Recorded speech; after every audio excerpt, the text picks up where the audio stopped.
Hello friends, the power of positive thinking series में आपका स्वागत है। आज हम इसके 8वें सोपान में हारने में विश्वास नहीं करता, आइए जानते हैं किस तरह से। सच कहा जाए तो इंसान की कहानियां बहुत थोड़े तरह की होती हैं और यह सभी कहानियां पहले खेली जा चुकी हैं। हमें इस तथ्य को कभी भी नहीं भूलना चाहिए।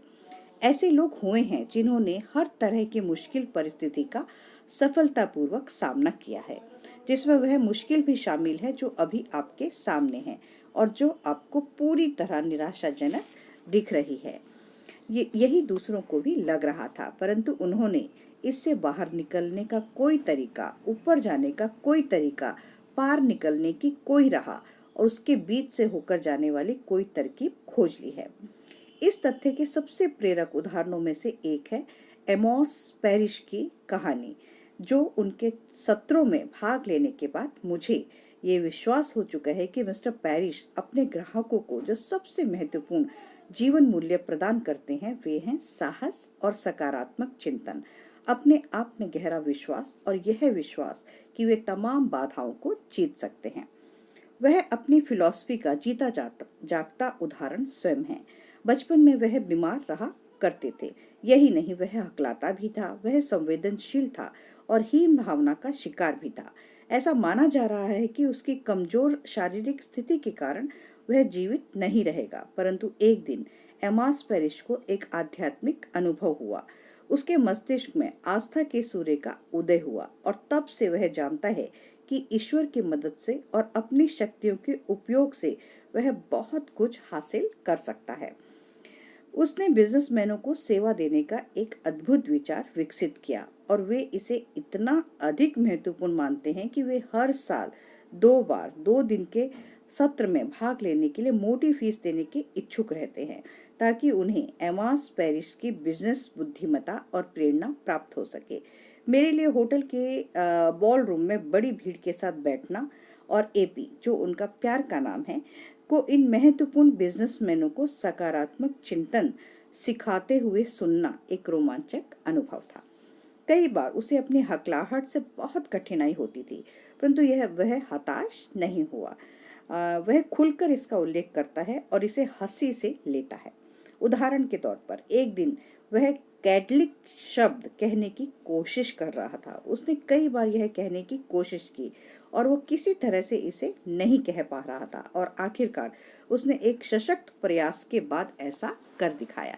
फिर उसने यह टिप्पणी की, मैं कैडिलिक कह ही नहीं पा रहा हूँ, खरीदने की बात तो दूर है। जनता हंसते हंसते दोहरी हो गई, परंतु मैंने यह नोट किया कि वे लोग उसकी तरफ प्रेम से देख रहे हैं। प्रेम का भाव उनके चेहरे पर लिखा हुआ था। जिस मीटिंग में वह बोलता है, उसका हर श्रोता इस विश्वास के साथ वहां से जाता है कि वह भी अपनी बाधाओं को अपनी सफलताओं में बदल सकता है। एक बार फिर मैं दोहरा दूं कि ऐसी कोई मुश्किल नहीं है जिसे आप जीत ना सकें।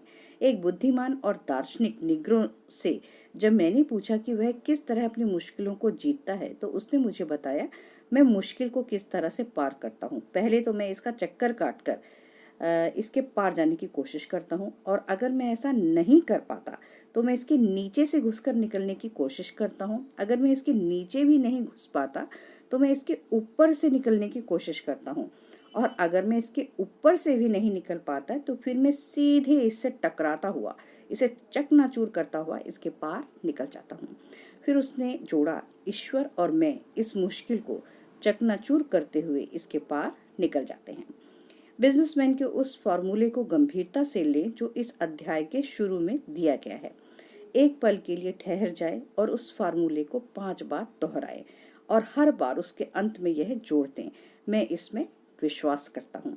यहाँ पर वह फार्मूला एक बार फिर दिया जा रहा है, मैं ईसा मसीह की मदद से सारे काम कर सकता हूँ क्योंकि वही मुझे शक्ति देते हैं। इसे हर दिन 5 बार दोहराएं और यह आपके मस्तिष्क में अत्यधिक शक्ति उत्पन्न कर देगा। आपका अवचेतन, जो हमेशा किसी भी परिवर्तन को नापसंद करता है, आपसे यह कह सकता है, इस तरह की बातों में विश्वास मत करो। परंतु याद रखें कि एक प्रकार से आपका अवचेतन मस्तिष्क बहुत बड़ा झूठ बोलने वाला है। वह आपकी योग्यताओं के बारे में, आपकी अपनी गलतियों में सहमति दर्शाता है और उन्हें आपके पास वापस भेज देता है। आपने अपने अवचेतन में नकारात्मक नजरिया बना लिया था और यह इस गलती को आपके पास वापस भेज देता है। इसलिए अपने अवचेतन मस्तिष्क को खोलें और इससे कहें, देखो मैं इसमें विश्वास करता हूँ, मैं इस पर विश्वास करने पर जोर देता हूँ।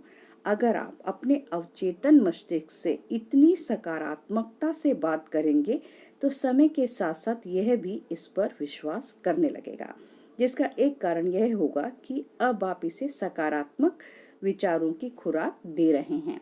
दूसरे शब्दों में अब आखिरकार आप अपने अवचेतन में सत्य प्रविष्ट करा रहे हैं। कुछ समय के बाद आपका अवचेतन मस्तिष्क आपके पास सत्य वापस भेजना शुरू कर देगा और वह सत्य यह होगा कि ऐसी कोई बाधा नहीं है जिसे आप ईसा मसीह की मदद से पार ना कर सकें। तो दोस्तों, मेरी इस वीडियो को अपने ज़्यादा से ज़्यादा लोगों में शेयर कीजिए ताकि हम सभी इस सकारात्मक सोच की शक्ति को अपने जीवन में प्रवाहित कर सकें। गुड बाय दोस्तों, बाय बाय, टेक केयर।